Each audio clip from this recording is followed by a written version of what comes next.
was that? I think someone's in our house. Oh no. What should I do? Run? Hide? Here's how to survive a house break-in. Subscribe and like this episode for more. It's the terrorizing stuff of an anxiety-riddled movie plot. A house break-in can be very traumatic and leave you feeling vulnerable. It can even threaten your safety. Where should you avoid storing your valuables? Should you confront the intruder? And how can you stop this from happening?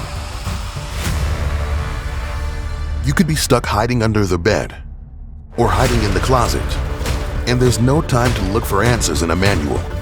If you want to survive, remember these tips. Step 1.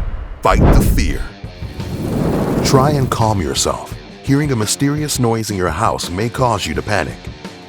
Fear is your brain's reaction to danger, and it's a powerful survival tool, especially if you can stay calm. It will help you make better decisions in the heat of the moment. Step 2. Get out of there. Get as far away from the burglar as possible, and do not try and confront the burglar. If you can, get out of the house through a window or a door. If that's not an option, hide. But try and avoid the master bedroom. This is usually the first place a burglar will head for, because most of us keep our valuables there. If you can find a room that has a lock on the inside, great. If not, you may have to hide in a closet. Either way, you may have to barricade the door. Put heavy pieces of furniture against the door to keep it closed. Or you can jam a chair under the doorknob. This could slow down the intruder by making it harder to push the door open. And keep quiet so you don't draw attention to your hiding spot. The good news is, burglars only spend an average of 8 to 12 minutes in your home. Step 3. Defend yourself. Hopefully, it will not come to this, and it should only be a last resort. Studies have shown that 86% of burglars will do whatever they can to avoid any sort of contact with people during a robbery. And 3/4 of the burglars bailed out of a robbery attempt because they heard someone in the house or returning home. If you do need to defend yourself, do it from a distance. Keep the tools to defend yourself handy, like pepper spray, a baseball bat, or any heavy object like a lamp or a pot. Remember that the goal is to buy you more time to get away from the intruder and call the authorities. Step 4. Call for help. Keep your phone on you. As soon as you distance yourself from the intruder, call 911 and notify the police. Step 5. Be prepared.